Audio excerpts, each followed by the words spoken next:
Hello everybody, I would like to discuss the issue of digging on the surface of the sculpture. So this is a great example to choose and to look at. This is a sculpture by Houdon, the portrait of Washington, and Houdon is very famous for being very crisp, precise, and actually elusively crisp. So I want to pay your attention to specific areas, which is that why I picked that portrait. So if we look at any of his highlights, look how sharp and bright they are, and look how dark appear the shadows. What I want you to pay attention to is how shallow all those depth and heights are. So if we look at this particular area, which looks so crisp and sharp, and then start turning it to the side a little bit slowly,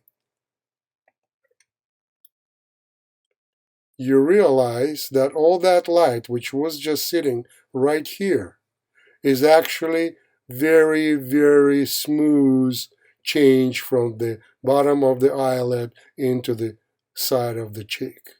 See that? Look again. Look how crisp that line is.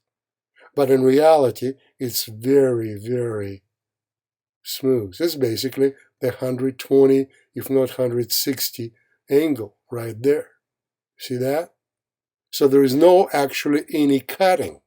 The same goes for the eye right there. So if we look into the eye, which again appears very crisp and harsh shadows, if we start looking into the thicknesses and how deep those shadows are, they are actually not that deep. Look how, again, soft the travel is here.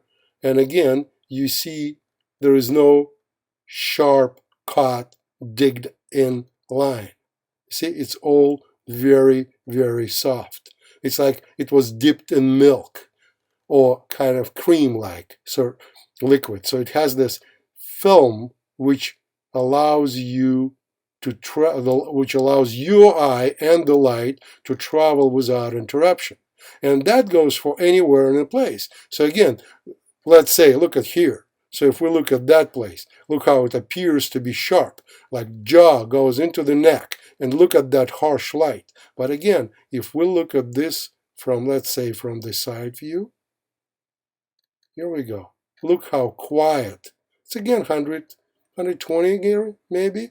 Look, there is no crisp line, which everybody usually does, just digs right here, right through that. And then appears that it's even in the mouse. Let's look into the mouse. The mouse appears that it has crisp dark line, but the crisp dark line created by the cast shadow of the upper lip. Because if we look close, it's a cast shadow. But if we look even closer and roll it, you can see that there is a soft, very soft light travels in there. Look at that. You see? There is no cutout. There is always this relief. Let me try to draw it for you right here. I will draw.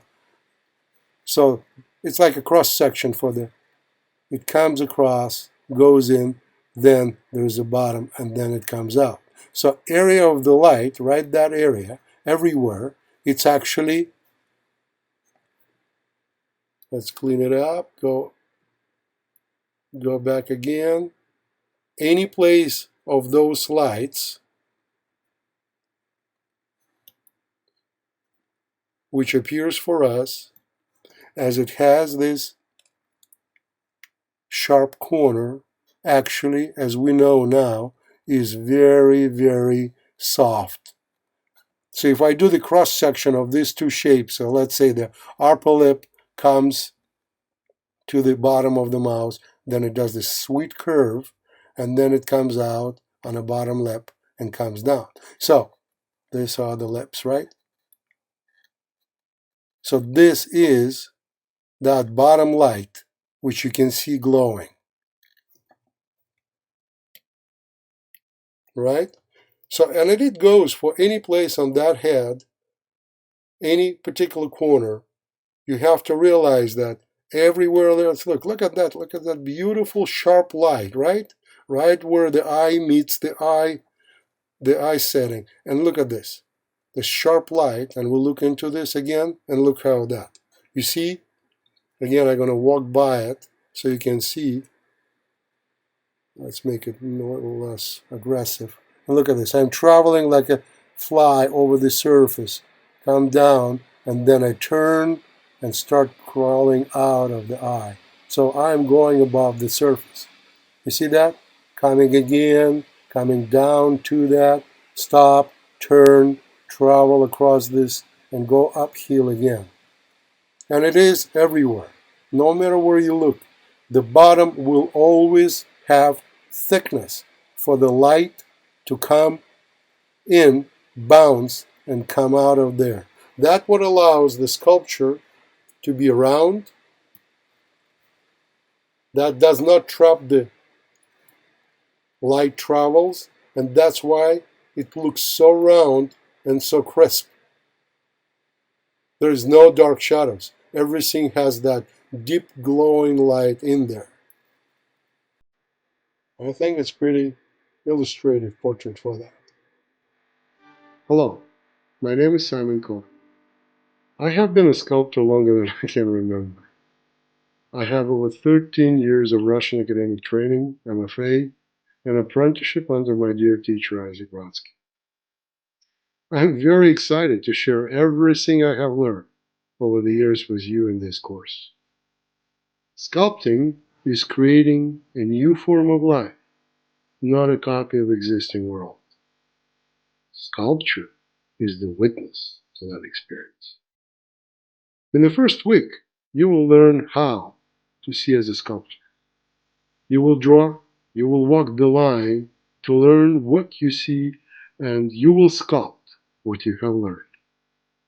In week 2, I will introduce the box concept. This is the foundation for your freedom sculpting any figure in any space. This will be the road to understand and to succeed in sculpting not the surface, but the core of new reality. Week 3 will be all about anatomy, but not the anatomy you expect. You will learn about joints, mechanics of the joints, muscles, and their place in space. I will simplify the complex, vast anatomy to a concentrated minimum any sculptor will ever need. I will illustrate it in 2 and 3-dimensional form. Week 4 will be our victory round. You will be taking all the knowledge that you accumulated in these previous weeks, and you will sculpt the new world, seen and created by you. Sculpting loose is misunderstood. From now on, you will be sculpting unconstrained, liberated from common standards. Your sculpture will have a new truth and a new reality.